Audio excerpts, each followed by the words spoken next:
Jake's POV. I was sitting on my bed, and Suma was perched on the headboard. Around us, littering the sheets, were simple diagrams of cell structures, as well as handwritten notes I'd made that detailed what I could remember from my high school biology classes. "What is a powerhouse?" Suma asked. "It's like where all the energy cells are stored," I said, drawing a little bolt of lightning on the diagram. "Is that where magic is stored in humans, then?" Maybe. Remember, humans in my world? But then again, I can do magic over there, but... I sighed. "Jake, I believe a break is in order.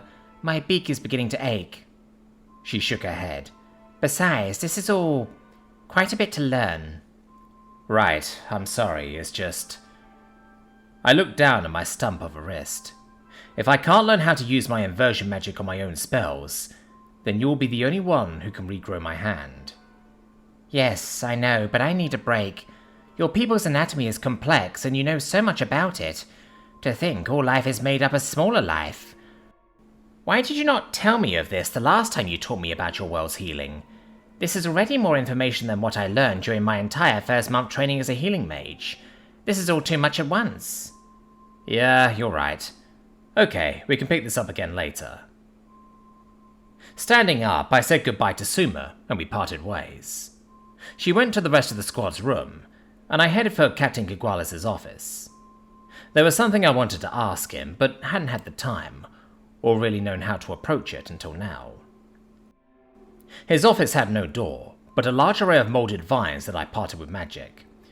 "Captain, requesting permission to enter," I announced, waiting in the doorway. A few weeks ago, I barged in on him without doing this and got chewed out for it, so I haven't forgotten since. "Granted, Sentinel. Enter," he said from his perch, turning around to face me as I walked into the room. "This is unexpected. Was there anything you need?" "Sir, I wanted to request some time off for my injury." "Understood. How much time do you need?" "I don't know, sir. Maybe a few weeks. Suma and I are trying to find ways to regrow it, and... I understand, soldier.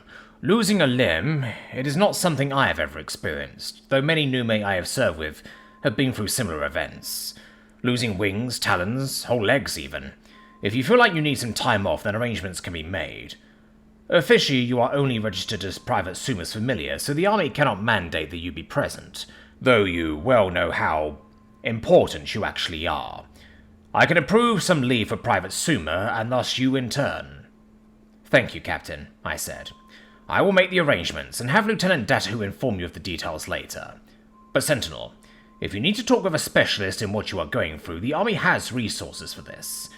Others who have been through it. I believe talking with them may help you." "I appreciate that, sir, but I still believe that I can regrow my hand." "Is that an ability your people have?" "No, sir, but my people don't have access to magic." "Well, mine do, and I have never heard of someone using it to regrow their limbs. Manage your expectations, do you understand?" "Yes, sir." "Unless there is anything else, dismissed," he said. "I actually had another question, sir. About Odin's?" "All right, then." "What happened to his body? We didn't bring it home with us, and Our cultures are very different. I suppose I was just curious about how the dead are treated. Was he buried?" "Buried? What? Of course not," the captain yelled. "I'm sorry, sir. My people bury our dead, so I just assumed." Captain Kigualis sighed. "I see. No, we do not bury our dead, and I did not bury Odin's. To do such a thing is taboo for our country, for the country's religion as a whole." "Then what do you do? Suma mentioned a dying tree once." "A death tree, yes. I entombed what was left of Odin's remains in the trunk of one," he said. And my heart ached hearing him say, "what was left." I thanked him for answering me, and left, reclosing the vines behind me. Now it was time to do something I had been dreading. Writing to my mum.